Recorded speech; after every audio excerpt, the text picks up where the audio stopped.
streaming on YouTube, Facebook, and Facebook group. We're going to be obviously putting this onto our podcast, Startup Chats.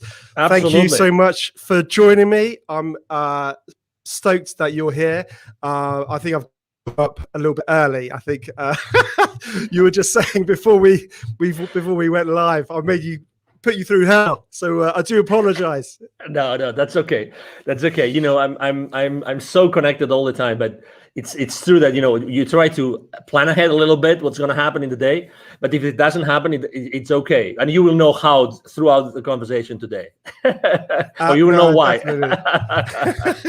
Well, let's kick this off because, you know, I'm so excited to talk about this whole topic of, you know, startups and that journey and that challenge that we all face, and I think wherever we can sort of get those pearls of wisdom or advice or help or a little bit of inspiration is always going to be a good thing and always help.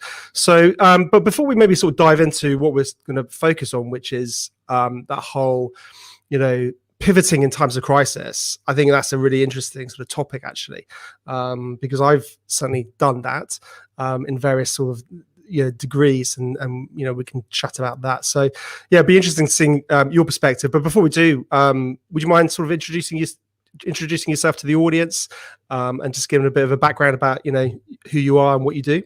Absolutely. So my name is Angel Ribo, and I'm in Dallas, Texas, although I was born close to Barcelona in Spain. Basically one of my favorite cities, by the way. Oh, Barcelona. Look at that. Love it. Okay, I thought that you were going to say Dallas, Texas. I've never been. I'd love to go. I'd love to come to visit. There's lots of great things here happening. So, but anyway, you know, obviously I love Barcelona too. Basically, both corporate CEOs and established entrepreneurs, they hire me to bridge the gap globally for expansion and exposure. The reason why I helped, you know, I use internationalization strategies to accelerate the growth of their companies is because throughout my life, for the last 25 years, I have held more than 1,500 CEOs in 33 different countries.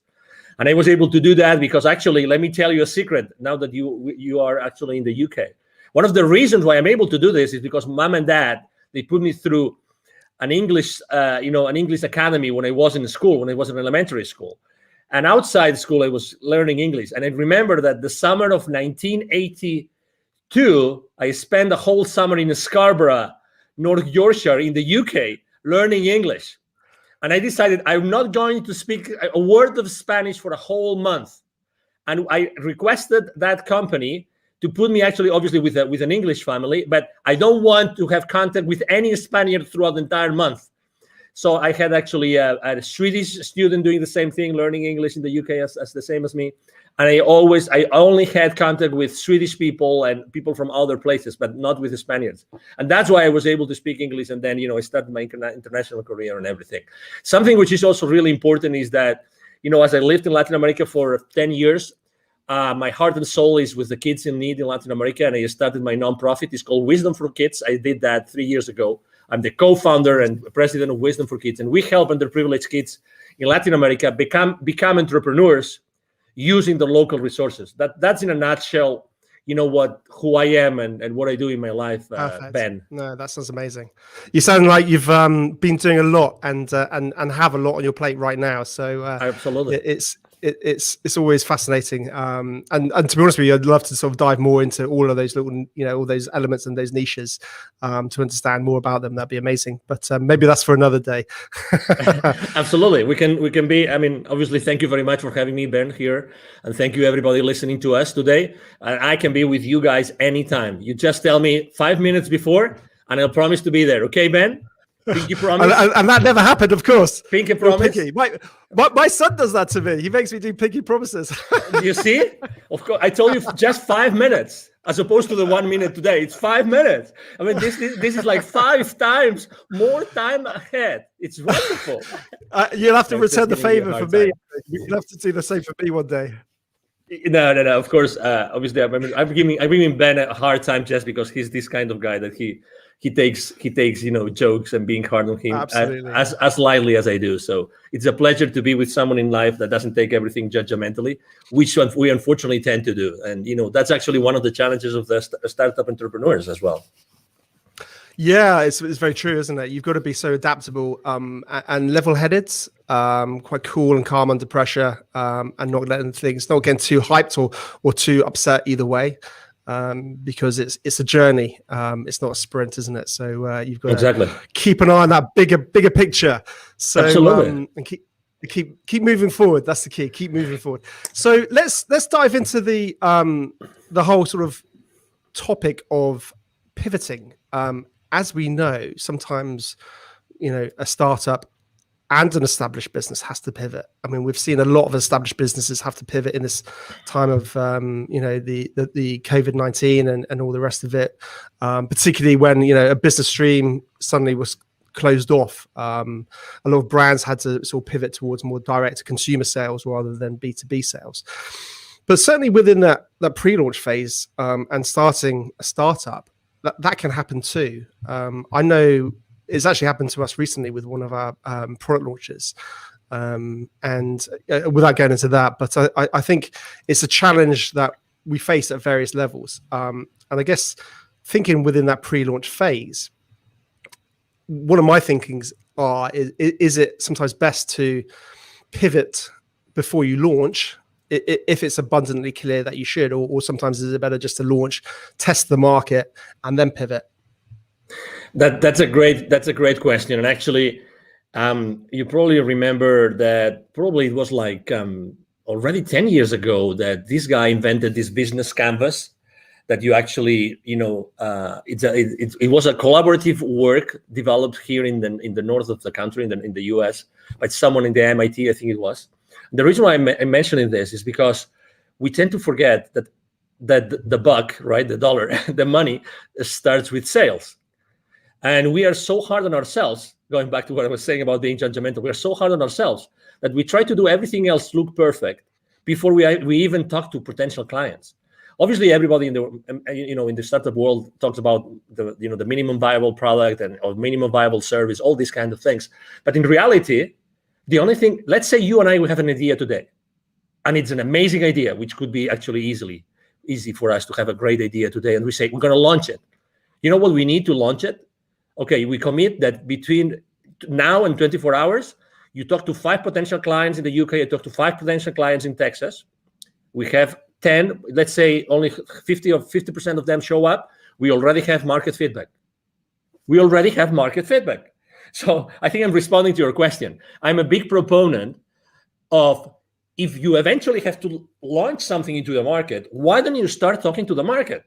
And it doesn't have to be perfect. You have friends, you have former colleagues, you have relatives, you have neighbors, you name it. You go to a store, you go to a coffee shop, you talk to the guy which is serving you, the bartender. You can even ask that person for their feedback about what you want to launch. So to your question, my main business mantra is take imperfect action now. That's me. That's my clients. Take imperfect action now. So definitely, I would reach out to the market first, and then I would start strategizing about what's the best way I can launch or pre-launch my product or my service or my company or my venture. But definitely, I mean, I have seen so many people wasting so many hours, so many days, so many months perfecting something before even talking to someone in the market to see if that would fly or not. So that's definitely my response to that.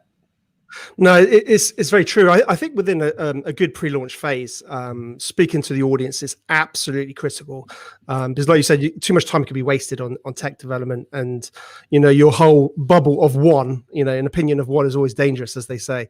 So I think there's no doubt. But it's interesting, as talking about the pivoting challenges. We faced a technical challenge, for example, and I was thinking about, I wonder if you could sort of categorize those problems, whether they're it's the challenge of or the wanting to pivot because of technical challenges, and you realize that initial angle is closed off to you. For example, you need to feed in, you need something with you're relying on a third party, and then suddenly they cut off their service, and your whole product roadmap was and the USP was around this collaboration. So you're relying on a third party, and then suddenly they pull the rug from under your wheels. when that happens, clearly you need to pivot because you can't really launch to market without it. But I think one of the mistakes, and that's something that we've recently found. So we're having to do a slight pivots in terms of our launch, one of our products that we're releasing, in terms of just realigning some of those core elements. Interestingly, we had, and it's still ongoing, is another product launch, which started way back when, and that was my thing. And I think I made those exact same mistakes that you talk about, and you shouldn't make, which is, it's got to be perfect. It's got to be perfect. Just one more thing. Can we just do this feature? And then suddenly it becomes like a monster. And I think that has been a huge frustration for me, certainly, is not getting something out of the door. So it's interesting, isn't it? The pivoting can come for different reasons. But you see what? I mean, this is how I typically don't curse on podcast interviews, but I don't know if I'm allowed to do it today. But we get so sidetracked by perfection, and you just described the perfection sidetrack. That you wanted to do this additional feature, this additional thing that would make this offer like magnificent, like extraordinary, it's spectacular, right? But suddenly you get so into the trenches of that thing, But in reality, guess what? And I've seen that last year. I saw that with many technologies and many providers saying, we're not sure if we're going to be around for a long time. But guess what? The difference between the technologies that I kept on working with or the others that don't, because maybe they were scaling down, downsizing, whatever, is the attitude of the customer service people, the support people. So even if their product wasn't perfect, I stuck with them because their customer service, the attitude of the support team was flawless. They were really genuine human beings that were there to serve me. When someone is really acting from within, being really present and saying, hey, this is what we have. This is what we got. We know that you are going through challenges. We are also going through challenges. I'm going to spend probably, it's going to take for me 3-4 times longer to respond to your ticket, but I'm still going to be here, and I apologize ahead of time. So setting up expectations, Ben, is so important. It's so important. I'd rather work with someone who has a not so, let's say, mature technology, or not such a comprehensive technology or service, but their relationship with me is so human, is so empathetic, because I really value that, and I'm going to connect with that person much more in depth. It's so interesting, isn't it? Because ultimately we start talking about the whole branding element of a business, of a startup, of an entity. What are the core values of that business? How does it want to interact and engage with its customers and clients on board?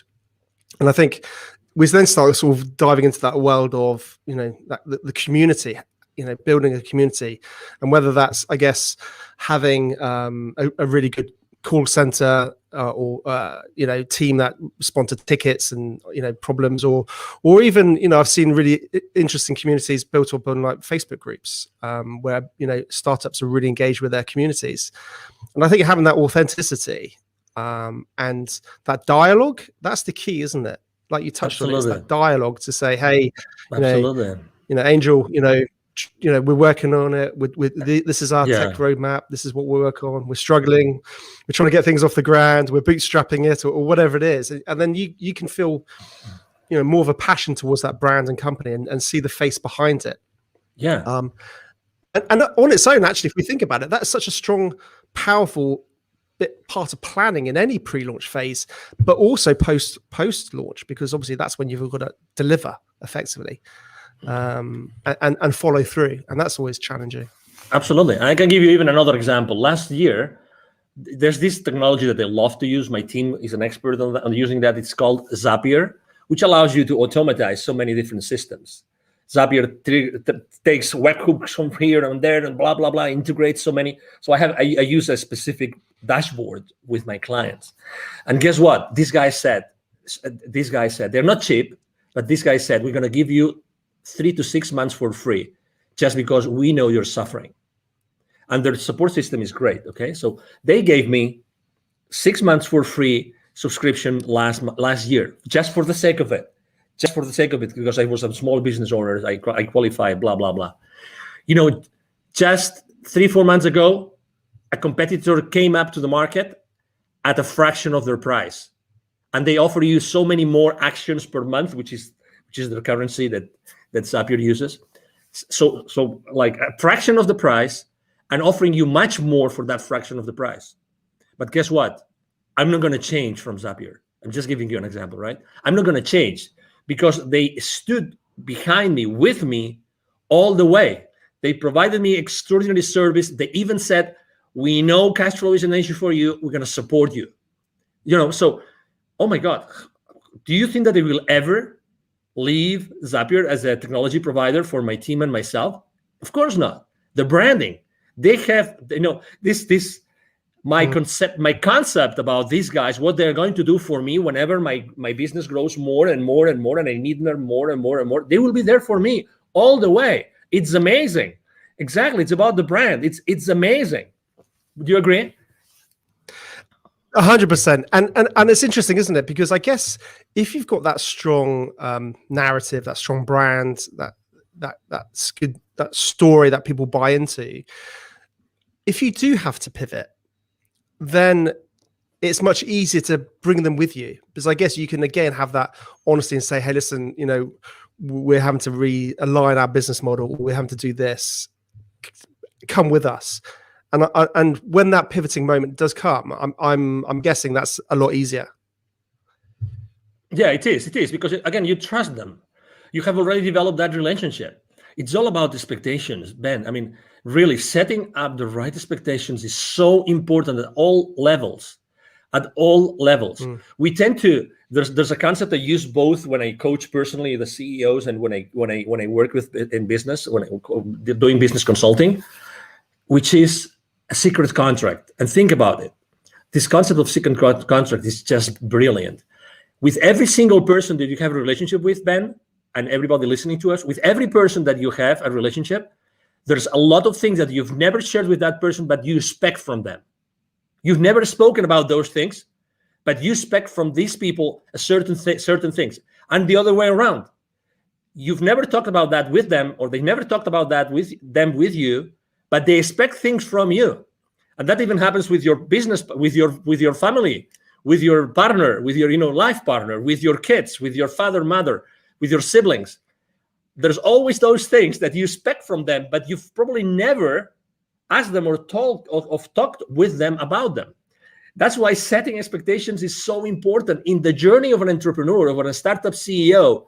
Setting the right expectations with everybody, with all your stakeholders, is so important.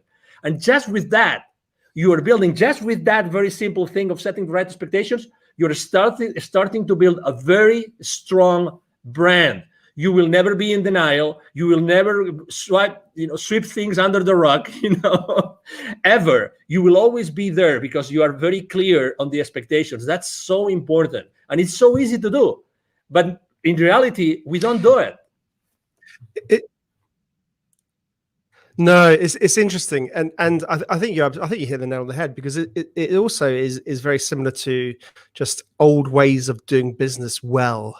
We're talking about digital businesses, online businesses, and all the rest, but it's about doing business well, and it's always been the case. Whenever you're dealing with a client, setting expectations, whether it's timeframes or what you can achieve by when, and being realistic with that rather than over promising. If you can set a realistic expectations and actually over deliver and things like that, it's just simple things, isn't it?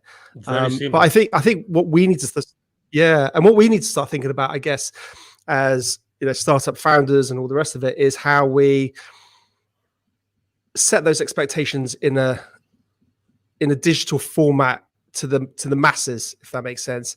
How do we communicate that? And that might be simple as just, I guess, creating a Facebook group about your business and start talking about it, and then setting those expectations. It's interesting, actually. I've started to sort of observe the technology side of. By the way, I don't want this to get into some crypto sort of video here, because there's plenty of those out there. But it's interesting the technologies behind it, and some of those guys who are leading those technologies. and the way that they build community, and the way that they engage and constantly keep their audience who are interested updated. The one that springs to mind, if I'm honest, is probably the I'm gonna forget his name. The Cardano founder, Charles Hodgkinson, something like that. I can't remember off the top of my head. And he's constantly sort of talking about Cardano and what they're doing and all the rest of it. And that's when you just think about it for, I guess, your own business or your own startup it's interesting lessons that you can possibly take for yourself post-launch, but equally, I think pre-launch, and start getting a bit of hype behind it before you even go live potentially. When should a business, I guess, not pivot? That's an interesting question. Can businesses pivot too soon? I think that the market speaks.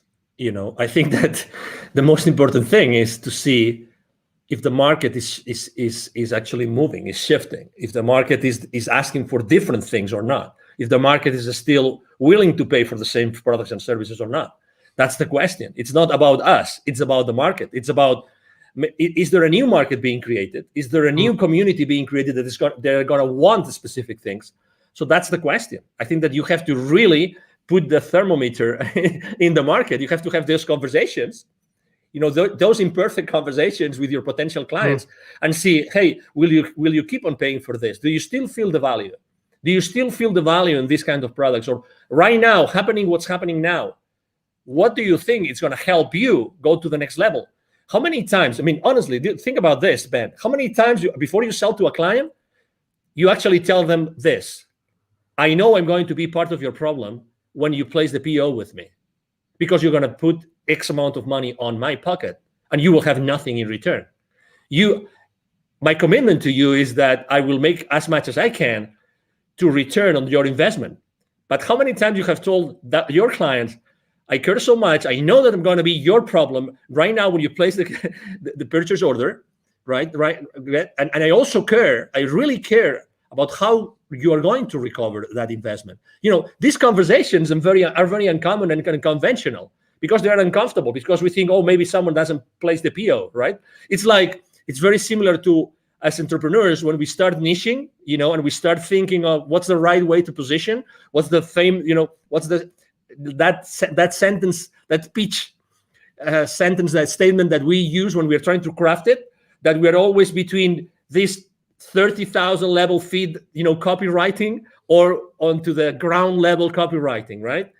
We're always trying to bring as many people as possible to our world so they can buy, or we niche down so much so that we really speak clearly to someone who are really the people that we want to serve, right? We also move in that space. You see, it's the exact same thing. Obviously, I think we have to be extremely precise, because we really want to serve someone, and we want to serve this someone really, really well, right? So to your question, again, definitely there's a moment where you have to decide if it's the right moment to pivot, or if to pivot or not. But again, it's all about who you are serving. Let me tell you an example. What could you say has happened last year with 7.5 billion people? If there is one factor that had all 7.5 billion at some point, it's fear. Okay. I'm not talking about politics. Okay. I'm just saying what it is. There's never been more fear in the planet like last year. Okay. And maybe it continues this year for whatever reason. Okay. I have been building bridges. You are a public figure. I'm a public figure. We're here to build bridges. We're not here to fracture the society. We're here to actually help everybody come together, get together, and make this world a better place. That's why you're doing what you're doing. 100%. That's what I'm doing. Exactly. Right. So, but still, if there's fear, think how you can help everybody. If you know that everybody's going to be in fear, why don't you talk to your market and you double check that that's the reality, and double check if that fear is going to move the needle for what they need. They may need some additional personal support. They may need, support for specific areas in their business. Right? Is that fear going to affect the existing clients or not? Is it going to affect will you have to deliver your product or your service in a different way? Again, it's all about the market. It's all about the people, how they feel. It's all about human beings. It's all about human beings, how they feel inside. They're going to make the purchase decision. The buyer, decision has it changed? Are there different criteria? The purchasing criteria of our clients, has it changed? The decision process, has it changed? It's all these kind of things that you have to think about before you decide to pivot or not. Yeah, no, definitely. I mean, that's an interesting point. Has it changed? I mean, ultimately, their buying decision might not have changed, but the way that they buy it may have changed. They might not be able to go into the shop like they used to. So, how can you deliver that product or service in a format that they can still access? Because they may well still want it. We've seen that, haven't we, with gyms? Gyms have got, people can't go to physical gyms in the UK. I'm not sure what it's like in America, but so people are having to think about, how can I deliver that course online effectively, because those people still want that. And you're 100% right. And I think this goes from pre-launch and carries on continuously forever, is knowing your audience. You touched on that, and listening to your audience. But it's really easy to say that. Well, people think, oh, my audience is everybody. And I think it's so important. And you touched on it. You've got to really drill down on who you want to help. And know that market inside out, and that can change. But absolutely. I think have a focus where it is right now. Going back to the is there a right time to pivot? It's interesting because I completely agree with everything you're saying, but part of me also wonders whether you can be too soon. You can be an innovator, and you could be creating something that the market's never seen. So people don't necessarily sometimes know that what you have is going to help them. And that's an interesting challenge. We're seeing a lot of this actually in various sort of technologies. Things are coming out all the time. But you might not get that initial traction. I agree. But it all comes down to, as you know, people buy from you what they want, but you know what they need, right? I mean, you define a transformation path, right? You define the transformation path. You talk to them with your pitch. You talk to them to find them where they are, and then you describe a transformation path, and you are selling them the transformation and the final destination of that transformation, right? You got to tell a good story, haven't you? Yeah, exactly. But again, I think that we make a decision as entrepreneurs. We make a decision every single day of what we talk about and who we talk about. At the end of the day, if you are able to describe that transformation, they might not know, they know what they want, but they don't know what they need. So you're still able to sell to them what they need if you are able to position it as what they want. Okay, so obviously there's this very famous book that you've probably read, The Crossing the Chasm, about technology adoption. Very old book already, like 20 years, 30 years old. I'll be honest, I'm a really bad reader. I'm honestly, I'm so okay. No problem. So I'd love to be a big reader. I really would. It's okay. Crossing. It's okay. Crossing the chasm. So it basically states, when a technology is ready to go to the majority, to not only to the early adopters, so to the majority, right? So it talks about that. So yeah, exactly. So regardless, probably in the beginning, your price point will be at a level that it still justifies the profitability that you need in the company. You know what I mean? But at the end of the day, it's always the same thing. Are you able to position what your clients want from your pitch so that you give them what they want? They buy what they want, but you give them what they need because you are the expert. You are the subject matter expert. You're giving them what they need because you know more about that, because you are the expert. And obviously expertise is one of the most important things when you're pivoting, right? I mean, are there areas of expertise that you probably have not pitched enough to your audience? That's an area of, as you know, of innovation and being ahead of the curve and being creative and all these kind of things. And I think that also as entrepreneurs, when we are in startups, I think that we all the time we see new things. We're ahead of the curve. I mean, we really see those innovations because when we push so hard and we do so many things for so hard because our life goes on it, right? So eventually we discover many other things and new ideas and new horizons open up for us.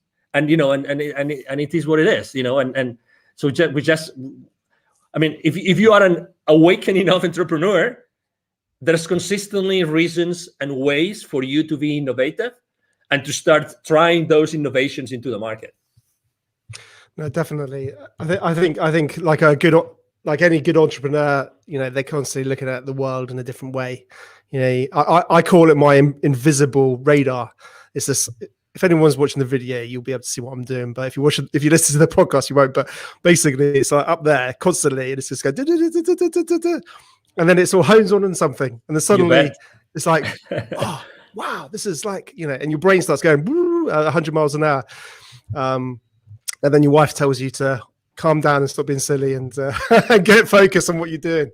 Exactly, because it's always challenging, isn't it? It's getting pulled too far in too many different directions. Absolutely. Interesting. Talking about, again, getting back to the pivoting. I think when somebody needs to pivot, having a good personal brand makes it a lot easier to pivot. And I think sometimes lots of business owners don't really focus on their personal brands. What's your sort of thoughts around that? Well, I think there's two. This is a two-way street, right? Because you want to have a very strong personal brand, but at the same time, you don't want to be the main constraint on your business, right? So you have to be careful, okay? Because you obviously want to have a whole, system, people that will support you in delivering all that, okay? So the personal brand is very important, but also make sure that in the delivery of your products and services, you are not a constraint. So that's the number one thing. Do I believe in like having a very strong personal brand? Absolutely. And it's much easier to build than what people think. I'm blessed enough to have been invited to your podcast, Ben, today, and I have probably 3 or 4 more today. I'm there's a lot of people reaching out to me. I'm really extremely blessed that happens. But it's relatively easy just to give. I mean, I'm giving just some nuggets that people might like or might not, but it's being present. It's spending 30 minutes, 45 minutes, 1 hour, adding value to someone's audience. And by doing this, you are actually building my brand. I'm building my brand right now, thanks to you. I'm grateful to you and to your audience. And again, people think that branding is this big, massive monster that we've never seen their face, right? But it's so difficult, and only large corporations can actually build your brands. Not at all. Just answering an email on the chat on LinkedIn, you're building your brand. Let me give you another example. 100%. I mean, just when I say happy birthday to someone on LinkedIn, I do it in a different way.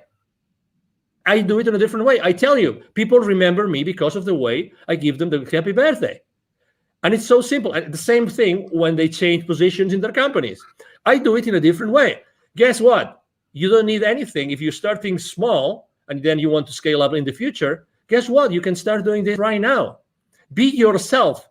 Don't be afraid of yourself. It's very true what Tony Robbins says in his events, which is, what we are fearful of as human beings is of our potential, is of how powerful we are. It's not of our flaws.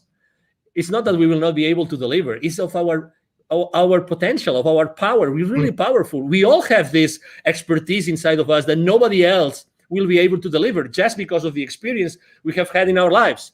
You have had your experience, Ben. You've gone through several, successes and failures. You've learned a lot of lessons. Everybody has had their own journey, and that journey is of value to someone else. That's why everybody can really become an entrepreneur if they really want to. That value, that intrinsic, unique value of anybody out there can really help other people, to overcome their challenges in their personal lives or in their business life. It is what it is. It's by definition. 100%. And also what I love about it is it gives, several things. It gives a face behind the business. So it has you have that real sort of personal element. And I think that's the future for business, having personality. But also I think as an individual, we all know we have many layers. We have many interests. Whereas a business is obviously clearly focused on one area, possibly with a very focused audience.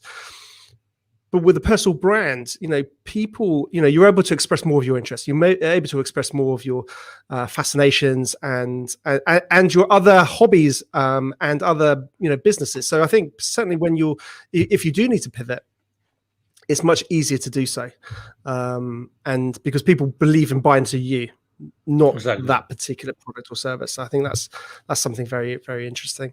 So in terms of sort of top tips or advice you could possibly pass on to any budding, startup founder, what would that be?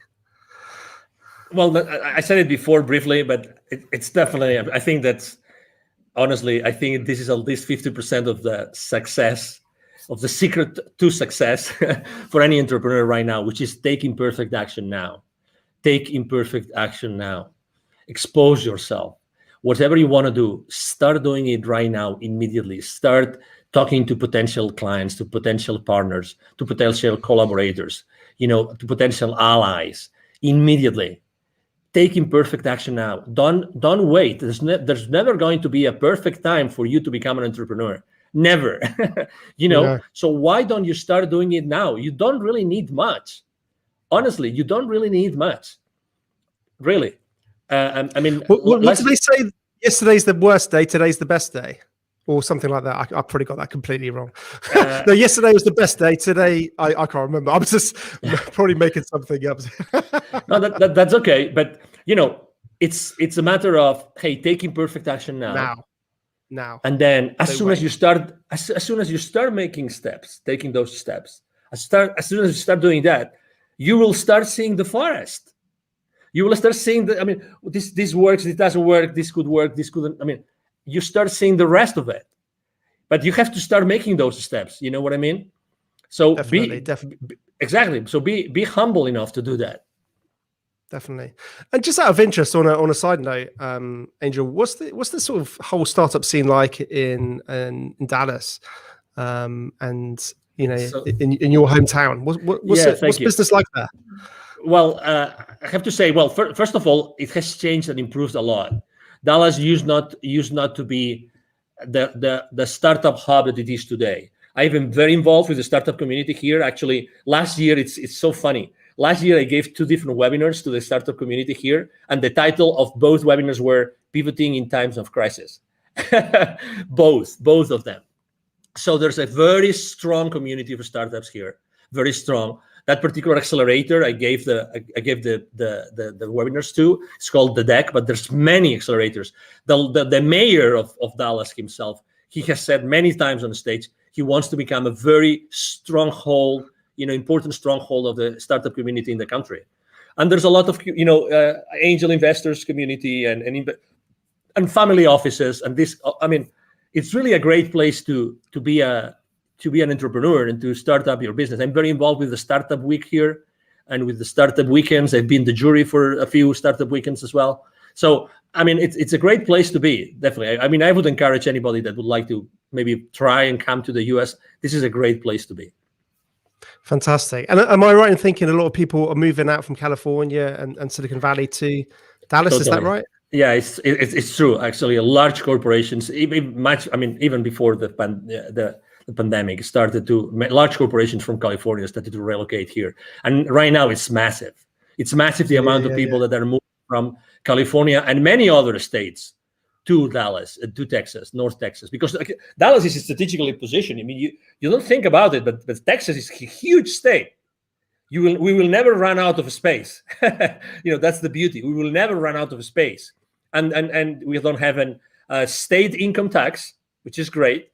And also, the property prices are pretty reasonable. So yeah, it's a great place to be. Ben, you should start making your luggage here. Come on. Well, I've got a wife and 2 kids to sort of bring in tow. So great school systems here. Great school system. Oh, fantastic. Well, absolutely. You know what? We can have this conversation aside, Ben. Well, it'd be great one day, definitely. I think in my dream one day, I really want to make sure I get to meet, like you in the real world, and all my guests, because I think it's it's very easy for us to just do it virtually, and that's fantastic. But I think if we can actually try and do that, like down the pub and have a beer, that's where, relationships can get built and go further. And I think, digital and what we can do now is amazing. But I think if we can get that, carry on with that social element into the real world, I think it gets even more powerful. Yeah, no, definitely. So one day I will get over to Texas, and come and say hello. So no doubt, I'd love to come and say hello. Awesome. Please do. Brilliant. Well, Angel, listen, thank you so much for joining me. It's been a real pleasure. Fascinating to chat about pivoting and some of the challenges and all the rest of it. And you take care and have a great day. And you too. Thank you very much. And if I may, just to tell people how they can find me. Absolutely. Okay, so again, my name is Angel Ribo. Last name is R-I-B as in boy O. R-I-B as in boy O. B as in boy O. The easiest way to reach out to me is to send me an email to Angel as in heaven, angel@angelribo.com. Okay.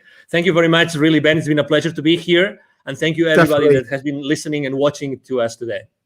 100%. I'll put all your links in all the show notes and all the rest. How kind of